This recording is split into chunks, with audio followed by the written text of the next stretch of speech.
किताब मुख्तलिफ जबानों में आई है। अब मैं बड़े ही आदत से स्वामी श्री लक्ष्मी शंकरिया जी को आवाज देता हूँ कि वो आए और अपना इजहार ख्याल करें। ओम पूर्णमदः पूर्णमिदं पूर्णात् पूर्णमुदच्यते पूर्णस्य पूर्णमादाय पूर्णमेवावशिष्यते। ओम शांति शांति शांति। उपस्थित भाइयों, जैसा कि हमारे नौजवान भाई ने कहा कि आज पूरी दुनिया में इस्लाम के साथ साजिश की जा रही है, इस्लाम को दहशतगर्दी से जोड़ा जा रहा है। मैं भी इस दुष्प्रचार से प्रभावित था और मैंने किताब लिखी इस्लामिक आतंकवाद का इतिहास, the history of Islamic terrorism के नाम से। ये मुंबई से प्रकाशित हुआ, जिसे श्री बाला साहब ठाकरे ने रिलीज किया था।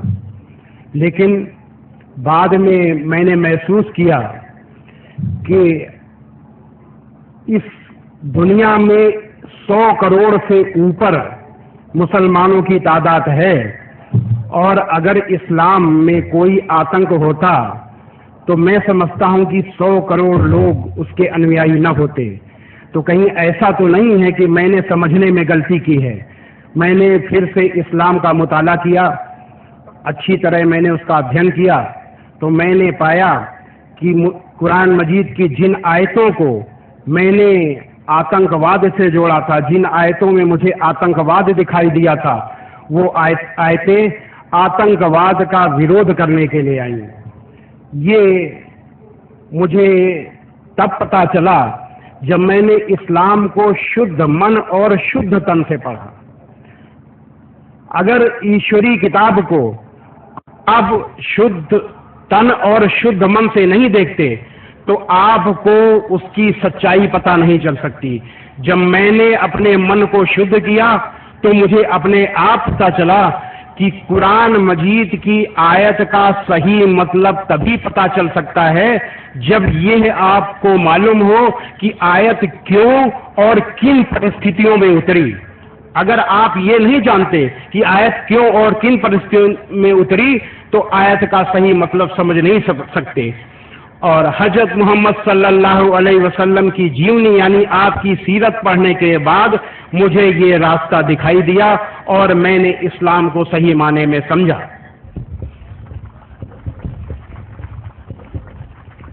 कुरान मजीद की जिन आयतों को मैंने इस आतंकवाद से जोड़ा और इस्लामिक आतंकवाद का इतिहास लिखा, वो एक गलत संदेश पूरे दुनिया में, पूरे हिंदुस्तान में गया। उसका विरोध करने के लिए, किताब का खंडन किताब से करने के लिए मैंने एक दूसरी किताब लिखा, इस्लाम आतंक या आदर्श, यानी इस्लाम में आतंक नहीं आदर्श है। अब हम अपने हिंदू भाइयों को बताएं कि इस्लाम में जो ये आतंकवाद की ये जो बात आई, ये कैसे आई। बच्चों को जो इतिहास पढ़ाया जाता है, आज हमारे पूरे मुल्क में एक गलत इतिहास पढ़ाया जाता है, वो बच्चों के मन में वो बैठ जाता है कि जो मुस्लिम इतिहास है, यहाँ बादशाह आए, यहाँ मुसलमान जो अरब से आए उन्होंने क्या किया, कैसे किया, मुस्लिम बादशाहों ने किस तरीके से हुकूमत की। ये जो बच्चों के मन में जो ये बैठाया जाता है गलत इतिहास पढ़ा करके, उससे इस्लाम के लिए नेगेटिव चीज बच्चों के मन में जाती है। और यही बात मेरे मन में भी गई।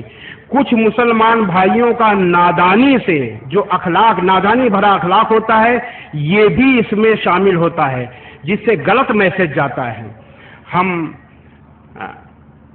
हमने अपने जो किताब में जिन चीजों को दिया वो इसी गलत मैसेज की वजह से दिया। और मैं अपने मुस्लिम भाइयों को, खास तौर से नौजवानों को ये मैं बताऊंगा कि जोश में आकर के कोई ऐसा काम न करे जिससे मैसेज गलत जाए।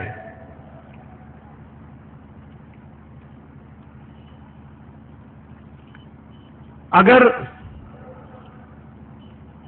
इस्लाम की सच्चाई को, इस्लाम में जो आयतें दहशतगर्दी से जोड़ी जाती हैं, उन आयतों को अगर आप सही माने में देखें, हम अपने हिंदू भाइयों से कह रहे हैं, तो आपको पता चलेगा कि वो जैसे श्रीमद् भगवद गीता में अन्याय अत्याचार का विरोध करने के लिए ईश्वर के आदेश आए, उसी तरीके से हैं। जैसे इसको समझने के लिए हम थोड़ी देर के लिए महाभारत के युद्ध की ओर चलते हैं। जब कौरवों ने अधर्म का साथ लेकर के, अधर्म को लेकर के पांडवों का राज हड़प लिया और उनके साथ अन्याय किया, तो उस समय ये जो आवाज पलट के आ रही है बहुत दिक्कत कर रही है। उस समय जब ये कंसंट्रेशन बिगाड़ रही है आवाज, जब क्या ये ठीक नहीं हो सकता?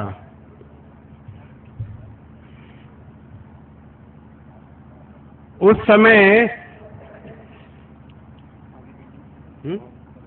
हाँ, आवाज पलट करके आ रही है तो कंसंट्रेशन बिगाड़ रही है।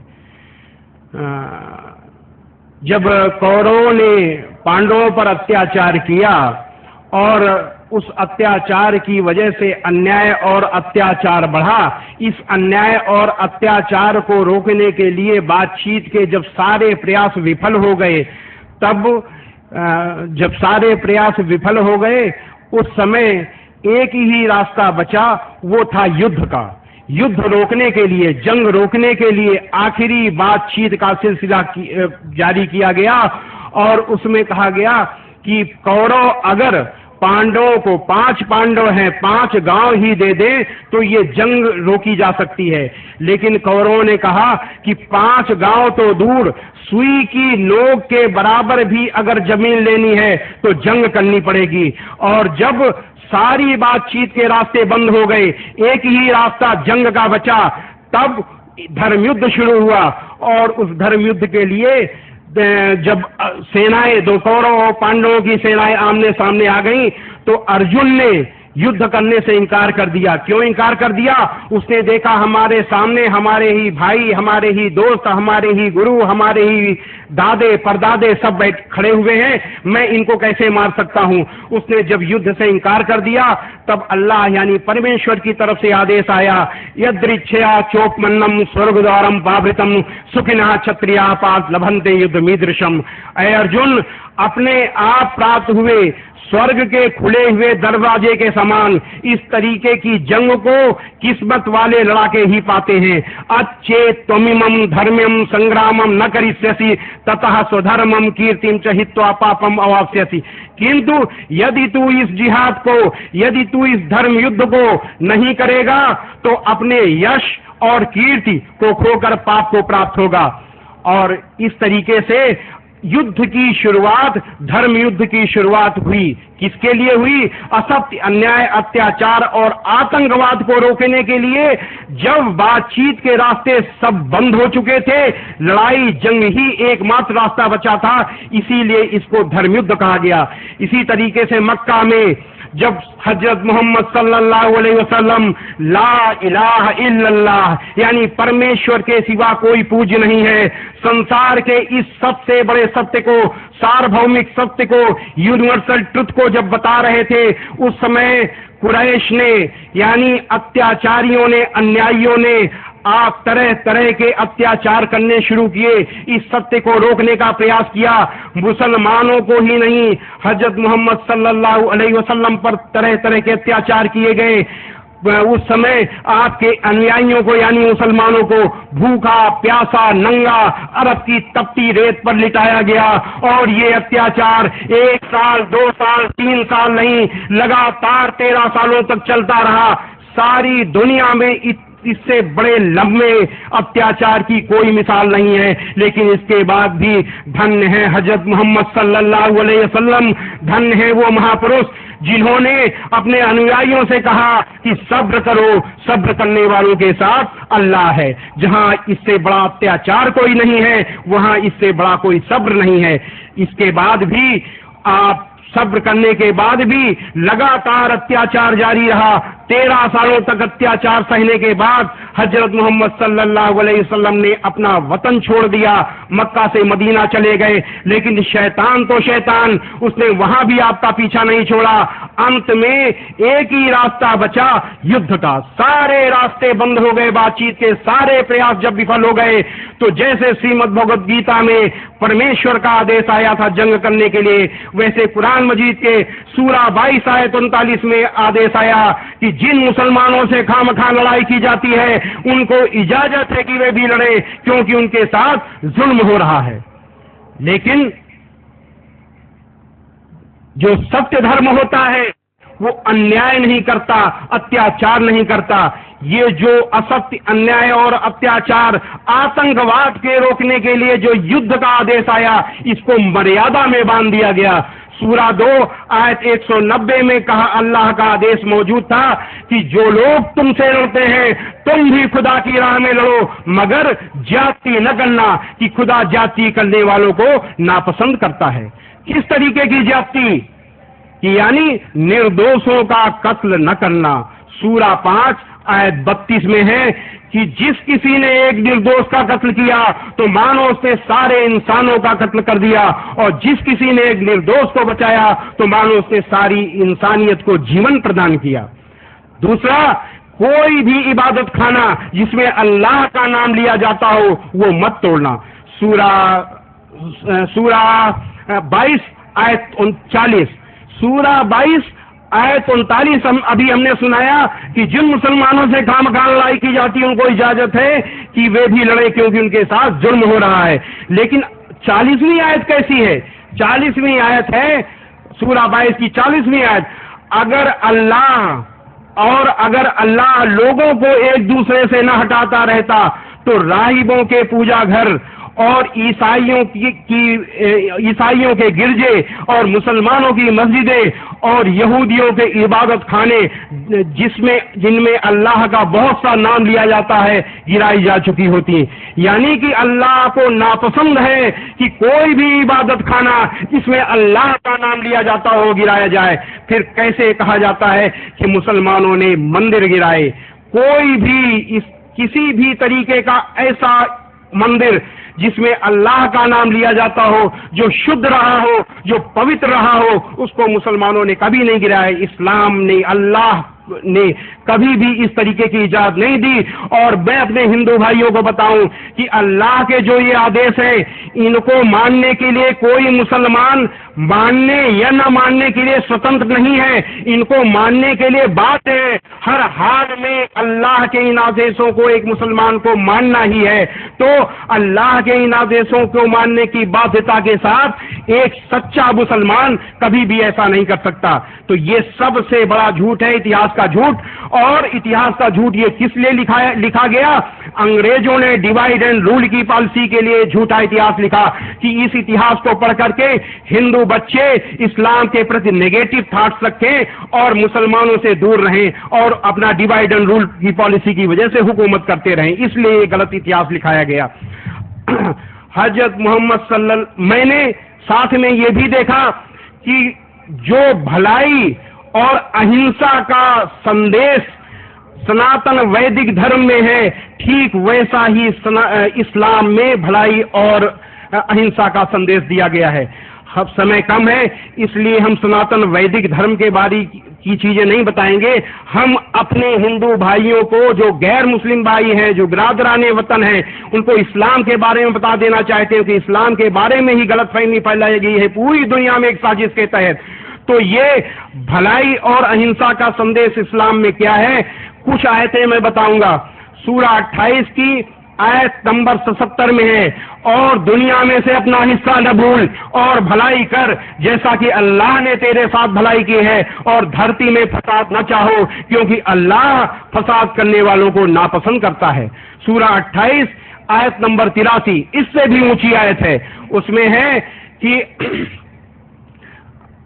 अल्लाह वादा करता है कि हम परलोक यानी आखिरत यानी जन्नत का घर उन लोगों के लिए खास कर देंगे जो धरती में जुल्म और फसाद करने का इरादा नहीं रखते। कितनी बड़ी चीज है, जो धरती में जुल्म और फसाद का इरादा नहीं रखते, उनके लिए अल्लाह कहता है कि हम उनको जन्नत में घर खास तौर पर देंगे। इससे भी अच्छी आयत, उससे भी ऊंची आयत जिसकी कोई मिसाल नहीं है दुनिया के किसी भी धर्म में, वो है सूरह 41 की आयत नंबर 34। इसमें अल्लाह ने कहा है कि भलाई और बुराई बराबर नहीं हो सकती, तो लोगों की सख्त बातों का ऐसे तरीके से जवाब दो जो बहुत अच्छा हो। ऐसा करने से तुम देखोगे कि जिसमें और तुम में पहले दुश्मनी थी, अब वो तुम्हारा गहरा दोस्त है। यानी किसी की कठोर बात का कठोरता से जवाब देने की मनाही है इस्लाम में। यह है इस्लाम की अहिंसा, मनसा वाचा कर्मणा। न मन से किसी को कष्ट पहुंचाओ, न वचन से पहुंचाओ और न कर्म से पहुंचाओ। अल्लाह के रसूल सल्लल्लाहु अलैहि वसल्लम पर जिन पर यह आयत उतरी, ये आयत उतरने के बाद आपके दिल में उतर गई और दिल से आपके कर्मों में उतर गई।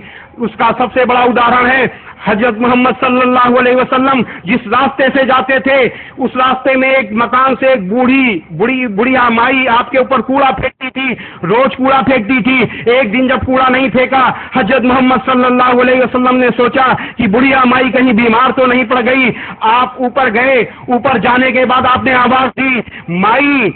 उसने देखा, पूछा कौन? जब आपने बताया कि मैं, तो उसने कहा, और आपने कहा कि माई मैं ये देखने आया कि तुम बीमार तो नहीं हो गई, आज तुमने हमारे ऊपर कूड़ा नहीं फेंका, तो मुझे लगा कि कहीं बीमार तो नहीं हो गई हो। वो बुढ़िया रोने लगी, कहने लगी, अरे मोहम्मद आप कितने अच्छे हो, मैं आपके ऊपर कूड़ा फेंकती थी और आप मेरा हाल चाल लेने आए हो। और अंतिम समय में, आखिरी समय में वो हजरत मोहम्मद सल्लल्लाहु अलैहि वसल्लम की अनुयायी हो गई, वो मुसलमान बन गई। ये है कि भलाई और बुराई बराबर नहीं हो सकती, तो लोगों की सख्त बातों का ऐसे तरीके से जवाब दो जो बहुत अच्छा हो। ऐसा करने से तुम देखोगे कि जिसमें और तुम में पहले दुश्मनी थी, अब तुम्हारा गहरा दोस्त है। अल्लाह के रसूल सल्लल्लाहु अलैहि वसल्लम ने अपने अखलाक से कूड़ा फेंकने वाली बुढ़िया को, वो बुढ़िया माई को अपना बना लिया। ये थे अल्लाह के रसूल सल्लल्लाहु अलैहि वसल्लम। कुरान मजीद की सूरा 7 आयत नंबर 199 में है, अल्लाह का आदेश है, ऐ मोहम्मद क्षमा की नीति अपनाओ और भलाई का हुक्म देते रहो और अज्ञानियों से किनारा कर लो। अज्ञानियों से किनारा करने के लिए हजरत मोहम्मद सल्लल्लाहु अलैहि वसल्लम मक्का से मदीना चले गए, क्योंकि अज्ञानी ये समझेंगे नहीं, बाद में समझेंगे, थोड़े समय के लिए आप वहां से चले गए। और क्षमा की नीति, आप क्षमा के साक्षात मूर्ति थे। एक बार एक गैर मुस्लिम अपने 2 ऊँटों के साथ आपके पास आया और कहे, बड़ी बदतमीजी से बोला कि ऐ मोहम्मद, ये जो तुम्हारे पास जो ये माल है, न तुम्हारा है न तुम्हारे बाप का, ये माल मेरे इन ऊँटों में लाद दो। हजरत मोहम्मद सल्लल्लाहु अलैहि वसल्लम क्षमा की मूर्ति, आपको जरा भी गुस्सा नहीं आया। आपने हंसकर कहा कि ये बताओ, आपने हंसकर कहा कि ये माल न मेरा है और न किसी का है, ये अल्लाह का है। अच्छा ये बताओ कि तुमने जिस तरीके से बात की, क्या तुम डरे नहीं, तुमको कोई खौफ नहीं आया? कहने लगा, नहीं, बिल्कुल नहीं। आपने पूछा क्यों? उसने कहा, मुझे विश्वास है कि तुम बुराई का बदला बुराई से नहीं देते। हजरत मोहम्मद सल्लल्लाहु अलैहि वसल्लम के विरोधियों को भी विश्वास था कि वो बुराई का बदला बुराई से नहीं देते। भलाई और बुराई बराबर नहीं हो सकती, तो लोगों की सख्त बातों का ऐसे तरीके से जवाब दो जो बहुत अच्छा हो।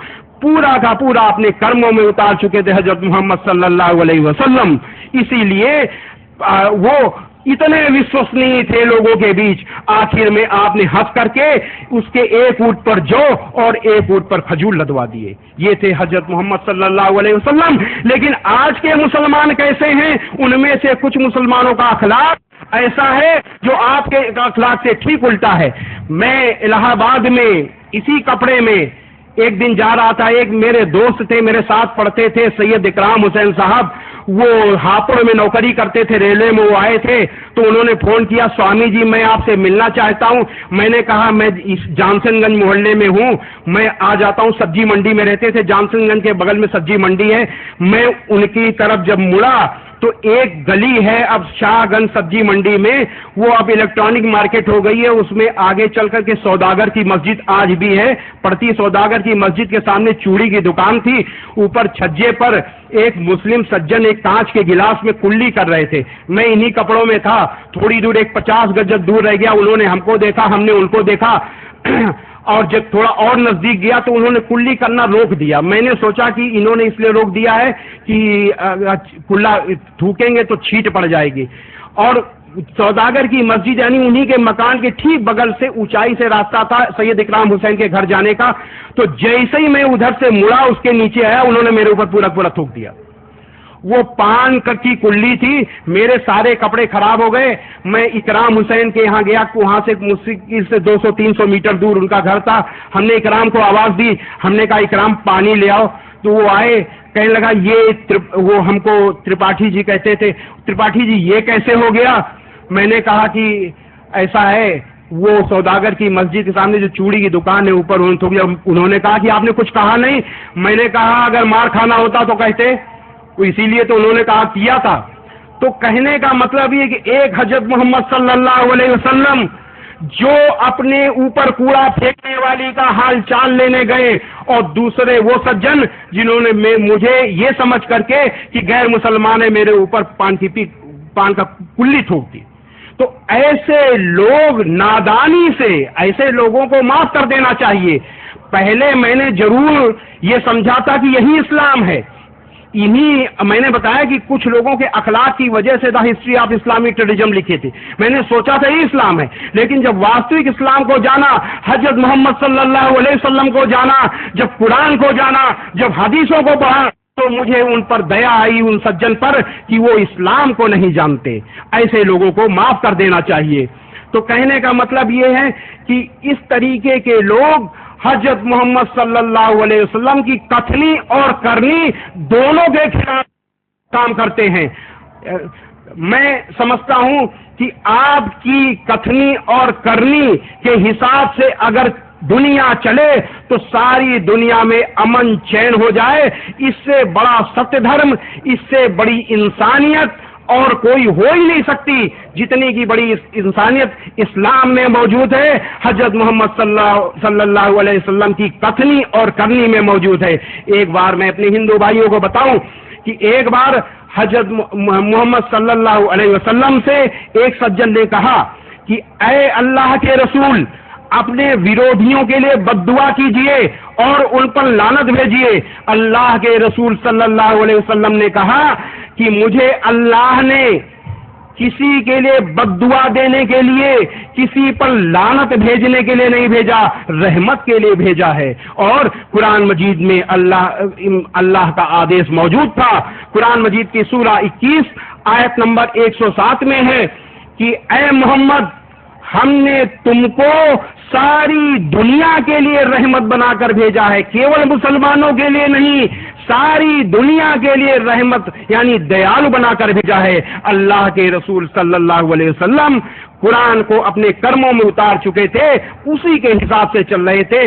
आपने फरमाया कि मुझे किसी के लिए बद्दुआ देने के लिए, किसी के लिए लानत भेजने के लिए नहीं, बल्कि दया के लिए भेजा गया है। एक बार आपने फरमाया कि अपने भाई के लिए चाहे वो जालिम हो या अपने भाई की मदद करो, चाहे वो जालिम हो या मजलूम। आपसे पूछा गया, ऐ अल्लाह के रसूल, अगर मेरा भाई मजलूम है तो हम उसकी मदद करना जानते हैं, लेकिन अगर वो जालिम हो जाए तो किस तरीके से मदद करें? आप बताइए। आपका हुक्म है, आपका हुक्म सब आंखों पर, लेकिन बताइए कि किस तरीके से उसकी मदद करें। आपने फरमाया, उस जालिम के हाथ पकड़ लो, यानी उसको जुर्म करने से रोक लो और उसको दोजख की आग से बचा लो, ये उसकी मदद करो। ये थे अल्लाह के रसूल सल्लल्लाहु अलैहि वसल्लम। आपने एक बार फरमाया, मैं अगर हिंदू भाइयों को बताऊं, अगर कोई मीडिया के लोग हो तो समझ लें कि इस्लाम को दहशतगर्दी से जोड़ना बिल्कुल वैसे ही है जैसे कहना कि सूरज पूरब से नहीं पश्चिम से निकलता है। इस्लाम आया है दुनिया में आतंकवाद को मिटाने के लिए। जो मजहब, जिस मजहब ने सबसे ज्यादा आतंकवाद को सहा, जिस मजहब के अंतिम पैगंबर हजरत मोहम्मद सल्लल्लाहु अलैहि वसल्लम ने सबसे ज्यादा आतंकवाद सहा और आतंकवाद अंतिम समय तक वो आतंकवाद से लड़ते रहे। आपने कभी भी किसी भी तरीके से किसी भी इंसान का दिल नहीं दुखाया, कभी भी किसी से कड़ाई से बात नहीं की। ऐसे मजहब को आप आतंकवाद से कैसे जोड़ सकते हैं? ये पूरी दुनिया में इस्लाम के साथ साजिश है। ये साजिश इसलिए हो रही है क्योंकि इस्लाम के प्रवाह को रोकने का प्रयास किया जा रहा है, इस्लाम को फैलने से रोकने का प्रयास किया जा रहा है। सच्चा धर्म अगर फैलता है तो ये सबसे बड़े धर्म की बात, सबसे बड़ी अच्छी बात है और इसमें हमको कहने में कोई भी संकोच नहीं है कि इस तरीके की साजिश की जड़ हिंदुस्तान में नहीं बाहर मौजूद है। यहां अगर साजिश होती है वो तो नेताओं की साजिश है, क्योंकि वो डिवाइड एंड रूल की पॉलिसी से अपने मतलब के लिए काम करते हैं। लेकिन धार्मिक साजिश यहां पर नहीं, इसकी जड़ें बाहर मौजूद हैं। ये हिंदू भाइयों को समझना चाहिए। तो एक बार अल्लाह के रसूल सल्लल्लाहु अलैहि वसल्लम ने फरमाया कि अल्लाह के नजदीक सबसे ज्यादा बुरा, अल्लाह के नजदीक सबसे ज्यादा बुरा हमेशा लड़ाई झगड़ा करने वाला आदमी है। जो हर समय लड़ाई झगड़ा करे वो अल्लाह के लिए सबसे बुरा है। ये अल्लाह के रसूल सल्लल्लाहु अलैहि वसल्लम ने कहा। पड़ोसी के लिए लोग कहते हैं कि पड़ोसी में के लिए जो है मुसलमान खराब है। पड़ोसियों के लिए, मुसलमानों के लिए जो आदेश है उससे बड़ा, उससे अच्छा आदेश कहीं हो ही नहीं सकता। अल्लाह के रसूल सल्लल्लाहु अलैहि वसल्लम ने फरमाया कि अल्लाह की कसम वो मुसलमान नहीं, अल्लाह की कसम वो मुसलमान नहीं, अल्लाह की कसम वो मुसलमान नहीं। आपसे पूछा गया कौन है अल्लाह के रसूल? आपने फरमाया वह जिससे उसका पड़ोसी परेशान हो।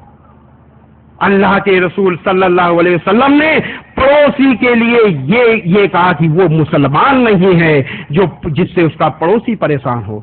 ऐसा मुसलमान कैसे दहशतगर्दी में शामिल हो सकता है? ऐसा मुसलमान कैसे किसी के ऊपर अन्याय कर सकता है? एक आप से पूछा गया कि इंसानियत की सबसे बड़ी मिसाल, आपसे पूछा गया कि ऐ अल्लाह के रसूल कौन सा इस्लाम सबसे अच्छा है? अगर मुझसे पूछा जाता तो मैं बड़ा लंबा चौड़ा व्याख्यान देता, बड़ी फिलॉसफी की बात करता। अल्लाह के रसूल सल्लल्लाहु अलैहि वसल्लम तो अल्लाह के रसूल, आपने बड़ा सीधा छोटा सा जवाब दिया जो इंसानियत में सबसे ऊपर है। आपने कहा कि भूखे को खाना देना सबसे बड़ा इस्लाम है, भूखे को खाना देना और जान पहचान और गैर जान पहचान दोनों को सलाम करना। भूखे को खाना देना, इससे बड़ी इंसानियत कोई नहीं है। और जान पहचान, अगर हम जानते हैं कि फलाने इनका नाम अयूब साहब है, चलिए मुसलमान है, चलिए सलाम हमने किया। और गैर जान पहचान, हम जानते नहीं, जिसको हम जानते नहीं तो उसका हम तो मजहब भी नहीं जानते, उसको भी सलाम करो।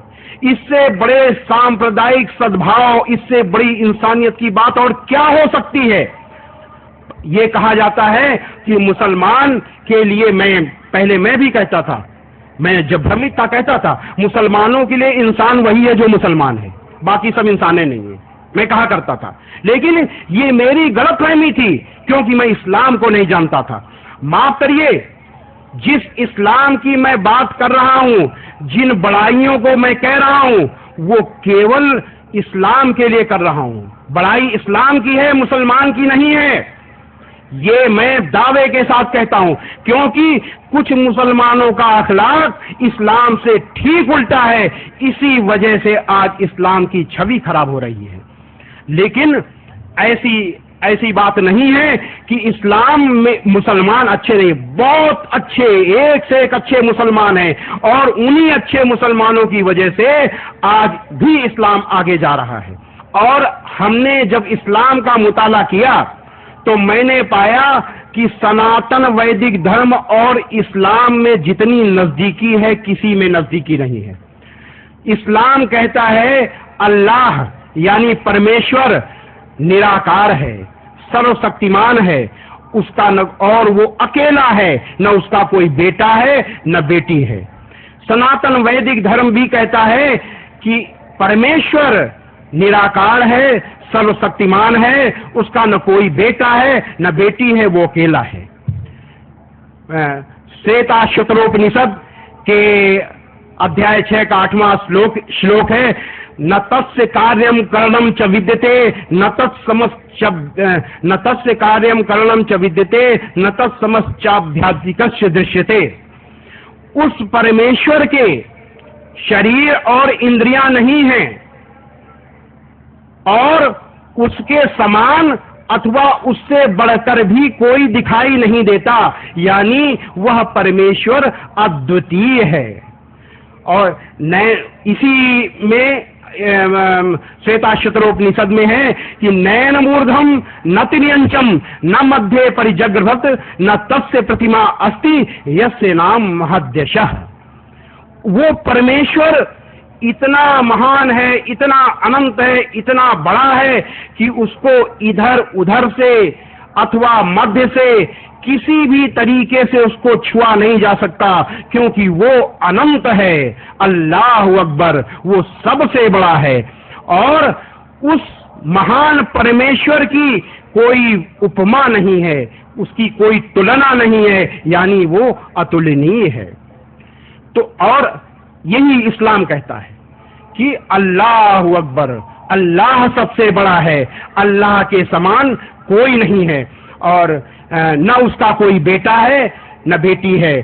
कुरान मजीद के सूरा 6 आयत नंबर 101 में है कि वह जमीनों और आसमानों का सर्वप्रथम पैदा करने वाला है, उसके कोई बेटा कैसे हो सकता है जबकि उसकी पत्नी ही नहीं।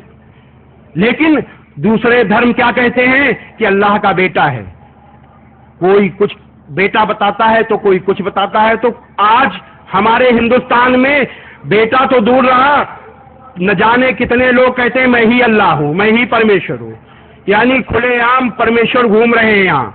तो इससे बड़ा झूठ कुछ हो नहीं सकता। अल्लाह कितना बड़ा है, इसकी अगर मिसाल देखनी है तो केवल प्रकृति में देखो, नेचर में देखो। एक परिंदा, एक कीड़ा वो पत्तियां खाता है और पत्तियां खाने के बाद वो घंटों उड़ता रहता है, घंटों उड़ता है। क्या कोई ऐसा हवाई जहाज बना सकती है विज्ञान कि वो पत्ते खाए और पत्ते खाने के बाद घंटों उड़ता रहे और जब उसको पेट्रोल की जरूरत पड़े तो खुद पेट्रोल का इंतजाम कर ले, पेट्रोल पंप में जाए बिना पैसे के पेट्रोल का इंतजाम कर ले, वो बिना पैसे के अपने पेट्रोल का इंतजाम कर लेता है। और एक परिंदा कीड़े मकोड़े खाता है और कीड़े मकोड़े खाने के बाद घंटों उड़ता है, जहां चाह बैठ गया, उसको एरोड्रम की जरूरत नहीं है, हवाई पट्टी की जरूरत नहीं है, न हेलीपैड की जरूरत है, चाहे दीवार में बैठ गया चाहे पेड़ में बैठ गया। क्या ऐसा कोई हवाई जहाज हेलीकॉप्टर बन सकता है जो अपने पेट्रोल का इंतजाम करे, इस तरीके से जहां चाहे वहां उतर जाए? तो ये मनुष्य को देखिए किस तरीके से उसकी रचना की गई, ब्रह्मांड को देखिए कि आज एक जो हम ये सूरज देखते हैं, इस तरीके के सूरज कितने हैं, जो तारे हैं, इन तारों की ब्रह्मांड में इतनी संख्या है जितनी की समुद्र के अंदर रेत है, इससे भी करोड़ों गुना ज्यादा। समुद्र में जितने रेत हैं के कण हैं, टुकड़े हैं, इससे भी करोड़ों गुना ज्यादा तारे हैं। और इनकी दूरी कितनी है? प्रकाश यानी लाइट की चाल होती है 1 सेकंड में 3 लाख किलोमीटर। 1 सेकंड में 3 लाख किलोमीटर की चाल से अगर कोई, इस वेग से अगर कोई चीज चले, इस वेलोसिटी से, और 1 साल चलती रहे, 1 सेकंड में 3 लाख किलोमीटर की रफ्तार से चले और 1 साल तक चलती रहे, तो इसको 1 प्रकाश वर्ष दूरी कहते हैं।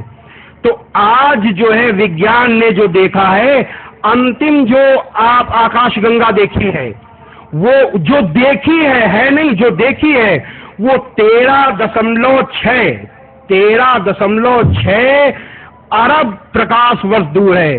कहने का मतलब कि 1 सेकंड में 3 लाख किलोमीटर की चाल से अगर चले तो 13 अरब 60 करोड़ साल लग जाए वहां पहुंचने में। इतनी दूर आकाशगंगा देखी, इतना विशाल ब्रह्मांड है, और इस विशाल ब्रह्मांड को बनाने वाला जो परमेश्वर है वो कितना अनंत होगा, इसको देखने के बाद अपने आप मुंह से निकल आता है अल्लाहु अकबर, उससे बड़ा कोई नहीं है। और ऐसे परमेश्वर को झूठे ढंग से लोग क्या कहते हैं मैं ही परमेश्वर हूं। लोग ये समझें कि इसी दुनिया में, इस छोटी सी दुनिया में, जिसकी हैसियत जीरो की तरीके से इस ब्रह्मांड में, इस दुनिया में वो पैदा हुआ, इस दुनिया में बढ़ा, इसी में बूढ़ा हुआ, बीमार हुआ और मर गया। तो अगर अल्लाह मर गया, परमेश्वर मर गया, तो इस ब्रह्मांड का क्या होगा? वो 60 साल में, 70 साल में, 80 साल में मर गया। छोटी सी चीज समझ में नहीं आती, इतनी छोटी सी चीज लोगों की समझ में नहीं थी कि कितना बड़ा असत्य को लेकर के चल रहे हैं। तो कहने का मतलब ये है कि लोग जैसे जैसे वो विकास कर रहे हैं, तो दुनियावी जिंदगी के लालच में इस झूठ की ओर और फंसते चले जा रहे हैं। पहले इतना झूठ लोग मानने वाले नहीं थे जितना आज झूठ मानने वाले लोग हैं। आज मैंने देखा है कि इस तरीके की चीजें लगातार बढ़ती चली जा रही हैं, और लोग अपनी अपनी दुकान सजा करके लोग आगे आ रहे हैं। ये इसलिए हो रहा है क्योंकि हम असत्य को मानने लगे हैं। अगर हम इस सच्चाई को मान लें कि परमेश्वर एक है, अनंत है, वो सबसे बड़ा है, उसकी कोई तुलना नहीं है, वो अद्वितीय है, वो अतुलनीय है, तो इस तरीके के झूठ में हम न फंसें और अपना भी हम परलोक सुधारें और दूसरे का परलोक सुधारें। अंत में हम परमेश्वर से प्रार्थना करते हैं कि जो लोग भटके हुए हैं उनको सद्बुद्धि दे और हम सबको पथभ्रष्ट होने से बचाए, सच्ची राह दिखाए। ओम शांति शांति शांति।